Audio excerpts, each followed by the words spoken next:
Salam aleyküm. Əyləşə bilərəm burada? Bəli. Aha. Hə, gələsən gedərik sahilə. Xanım, qarpız yemiş. Yox, olsun, çox Sağ olun xanım. Onlar da mən yiyeyim. Bəli, olmuş. Sağ olun. Saat bilmiş neçədir? 2-yə qayıram. Çox sağ olun. Biraz asta yeyə bilərsiniz, zəhmət olmasa.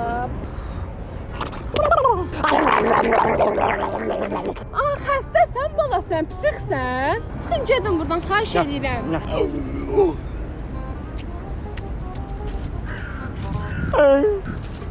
Sizə demədim asta yeyin. Sirkdəsiz.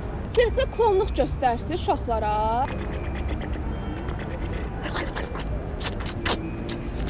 Demədim sizə asta yeyin. Demədim. Yemə, vacibdir bunu yeyərsən. Gedərsən dənizdə oturarsan, qumun kənarında yeyərsən. Buna hörmətsizlik deyə sən qadına qarşı qoyursan. Qadının qabağında belə qarpız yeyilir. Azar. Bana deyək olsun. 2 manat deyib. Ay ya səbir. Qarpız nə idi? Abi ora baxın. Xəbərdarlıq elədim sizə. Qarpuzum. Xanım ne?